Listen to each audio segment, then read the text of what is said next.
નમસ્કાર વિદ્યાર્થી મિત્રો, સ્વાધ્યાય 2.3 એમાં દાખલો નંબર 4 અવયવ પાડો. ખૂબ જ અગત્યના દાખલા છે. ધોરણ 10માં પણ તમને આવા દાખલા આવશે, એટલે ધ્યાનથી દાખલા શીખજો. અને વિડીયો ગમે તો ચેનલને લાઇક અને સબસ્ક્રાઈબ જરૂર કરજો. હવે અહીંયા 3 પદ છે. આ પ્રથમ પદ, આ મધ્યમ પદ અને અંતિમ પદ. હવે નિયમ એવો છે કે અંતિમ પદના અવયવ એવા પાડો કે મધ્યમ પદ આવે, પણ જ્યારે પ્રથમ પદ જોડે જ્યારે કોઈ સહગુણક ગુણાયેલો હોય તો પહેલાં આનો અને આનો ગુણાકાર કરવો. એટલે અહીંયા આપણે 12 ગુણ્યા 1 એટલે 12. આ અને પ્રથમ પદ જોડે જો સહગુણક ગુણાયો હોય તો પહેલાં એ બેનો ગુણાકાર કરવો. હવે 12ના અવયવ એવા પાડો કે 7 આવે. હવે આપણને ખબર છે કે 6 દુ 12 પણ થાય અને 4 તાલી 12 પણ થાય. હવે તમને ખાલી આ પહેલો દાખલો છે એટલે સમજાવું. 6 દુ 12 પણ થાય, આપણે જાણીએ છીએ. હવે જો અહીંયા 8 લાવવાના હોત, 8 તો આપણે 6 વત્તા 2 આ અવયવ પસંદ કરત. પણ અહીંયા લાવવાના છે 7, એટલે આપણે અવયવ પસંદ કરશું 4 તારી 12. હવે -7 લાવવાના છે, એટલે અહીંયા -4 અને -3 લઉં તો અહીંયા -7 થાય. હવે આ જે પ્રથમ પદ છે એને એમને એમ લખવાનું, અને અંતિમ પદ છે એને એમને એમ લખવાનું. આ મધ્યમ પદ આ ન લખતા આપણે જે અવયવ પસંદ કર્યા એ અવયવ લખીએ તો -4x અને -3x. પ્રથમ પદ લખવાનું, અંતિમ પદ લખવાનું. આ મધ્યમ પદ આ ન લખતા આપણે જે અવયવ પસંદ કર્યા એ લખવાના. હવે બેની જોડી બનાવવાની. બેની જોડી બનાવીને સામાન્ય કાઢવાનું. તો 12 છે એટલે 4 તારી 12. તમને પહેલો દાખલો છે એટલે સમજ માટે સમજાવું કે 4 તારી 12, xનો વર્ગ એટલે x ગુણ્યા x.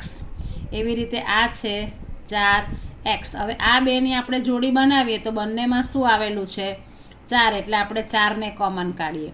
બંનેમાં શું આવેલું છે? x, એટલે આપણે xને કોમન કાઢીએ. તો અહીંયા અંદર શું વધ્યું? 3x. આ આખું જ પદ સામાન્ય નીકળી ગયું તો અહીંયા રહેશે -1. આખું પદ બહાર નીકળી ગયું એટલે અહીંયા રહેશે -1. હવે આ બેની આપણે જોડી બનાવીએ તો અહીંયા કશું સામાન્ય નીકળે એવું નથી. ના સામાન્ય નીકળે એવું હોય એટલે આપણે 1 બહાર કાઢીએ, એટલે અંદર રહેશે 3x - 1. એટલે અહીંયા 1 બહાર કાઢીએ એટલે રહેશે 3x - 1. હવે આ બંને કૌંસ સરખા આવવા જોઈએ. આ સ્ટેપ લખવાની જરૂર નથી, તમારી સમજ માટે મેં આ લખ્યું છે. આના પરથી ડાયરેક્ટ આ સ્ટેપ લખવાનું હોય. હવે આ 2 કૌંસ સરખા આવ્યા, એને આપણે એકવાર લખીએ, અને આ 4x - 1. તો આ એને આપણે અવયવ પાડેલા કહેવાય. ફરી એકવાર સમજીએ.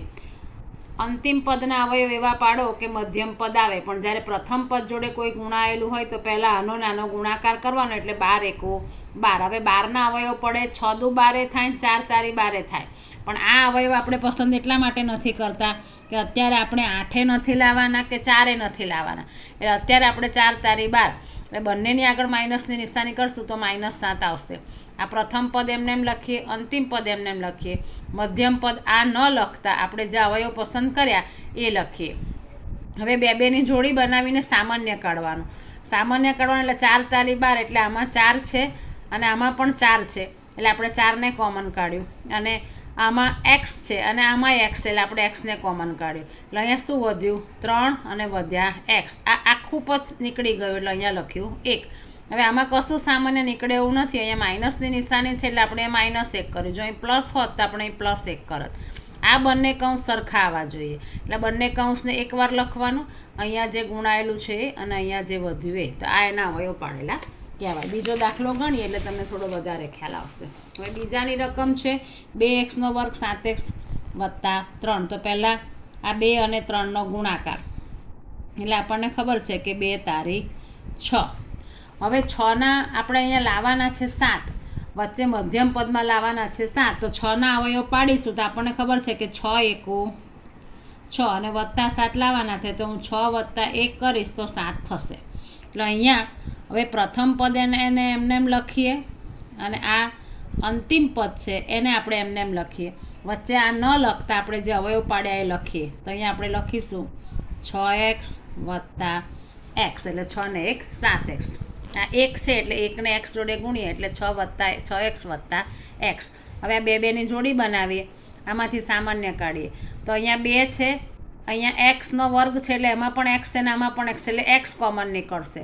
અને આ 3 દુ 6 એટલે એમાં 2 આવેલા છે એટલે આપણે 2 એક્સ કોમન કાઢીશું તો અંદર વધશે એક્સ. 3 દુ 6 માંથી 2 કાઢી લીધા તો અંદર વધ્યા 3. આમાંથી કશું સામાન્ય નીકળે એવું નથી એટલે આપણે સામાન્ય કાઢીશું 1. કંઈ ના નીકળે હોય તો 1 કાઢવાનું. તો અંદર શું વધ્યું? એક્સ વત્તા 3. આ બંને કૌંસ સરખા આવવા જોઈએ. 2 કૌંસ સરખા આવ્યા એને આપણે એકવાર લખીએ અને અહીંયા કૌંસની બહાર જે છે 2x અને આ વત્તા 1. તો આ આપણે એના અવયવ પાડેલા કહેવાય. એવી જ રીતે હવે અહીંયા આ 6 છે એને પહેલાં આપણે આ 6 જોડે ગુણીએ એટલે શું થશે? 6 ગુણ્યા 6 એટલે 36. હવે 36 છે તો આપણે 36ના અહીંયા અવયવ એવા પસંદ કરવાના કે 5 આવવા જોઈએ. તો આપણે 6 ગુણ્યા 6 આપણે જો સરવાળો કરીએ તો 6 દુ 12 છે. આપણે અહીંયા 12 નથી લાવવાના. તો બીજા 6ના અવયવ શું પડે? તો કે 12 તારી 36. બીજા શું પડે? તો કે 9 ચોક 36. તો જો આપણે 9 ચોક 36 પસંદ કરીશું તો અહીંયા લાવવાના છે 5. તો હું 9માંથી 4 બાદ કરું તો 5 વધે એટલે આપણે આ અવયવ એના પસંદ કરીશું. પ્રથમ પદ એમને એમ લખીએ, આ અંતિમ પદ એમને એમ લખીએ. આ ન લખતા આ જે અવયવ પસંદ કર્યા એ લખીએ. હવે અહીંયા વત્તા 5 લાવવાના છે એટલે મોટી સંખ્યા પ્લસ એટલે 9x ઓછા 4x. તો 9માંથી 4 જાય તો 5x રહે. હવે બનાવીશું 2ની જોડી. હવે આમાંથી શું સામાન્ય નીકળશે? 3 દુ 6 અને 3 તારી 9 એટલે 3 સામાન્ય. અને સામાન્ય એટલે બંનેમાં આવેલું હોય એવું. અહીંયા એક્સનો વર્ગ ને અહીંયા એક્સ છે એટલે એક્સ પણ અંદર આવેલું છે. તો અંદર શું રહ્યા? 2x. આ 3 તારી 9 હતા એમાંથી 1 3 કાઢી લીધા તો હજુ 1 3 રહ્યા એટલે વત્તા 3. આ એક્સ બહાર નીકળી ગયા એટલે અહીંયા વધ્યું 2x વત્તા 3. હવે આ બંનેમાંથી શું સામાન્ય નીકળશે? તો કે 2 દુ 4 અને આના અવયવ પડશે 3 દુ 6 એટલે આ બંનેમાંથી આપણે 2 કોમન કાઢીએ તો અંદર શું રહેશે? 2x. કૌંસની બહાર ઓછા હોય એટલે અંદર ઓછા ના થઈ જાય વત્તા. હવે અહીંયા 2x વત્તા 3 2 કૌંસ સરખા છે એને આપણે એકવાર લખીએ અને અહીંયા 3x ઓછા 2 એટલે આ રીતે આપણે આના અવયવ પડ્યા. હવે દાખલો નંબર 3. આ 2 કૌંસ સરખાવીને એકવાર લખવાનું, અહીંયા જે ગુણાયું હોય એ અને અહીંયા ઓછા 2. દાખલો નંબર 4 જેમાં 3x વર્ગ ઓછા x ઓછા 4. હવે આ 3 છે એનો આપણે 4 જોડે ગુણાકાર કરીએ તો 4 તારી 12. 12ના અવયવ એવા પાડો કે અહીંયા -1 આવવું જોઈએ. તો અહીંયા આપણે 4 ઓછા 4 લઈએ અને વત્તા 3 લઈએ તો 4માંથી 3 જાય તો 1. તો આ આપણને અવયવ એના પસંદ કરીશું. તો હવે અહીંયા 3x વર્ગ પ્રથમ પદ એમને એમ લખવાનું, આ અંતિમ પદ એમને એમ લખવાનું. વચ્ચે આની જગ્યાએ લખીશું ઓછા 4x અને વત્તા 3x.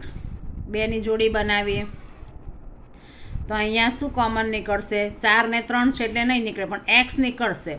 એક્સનો વર્ગ છે એટલે એક્સ નીકળશે તો અંદર શું રહ્યા? 3 અને એક્સ.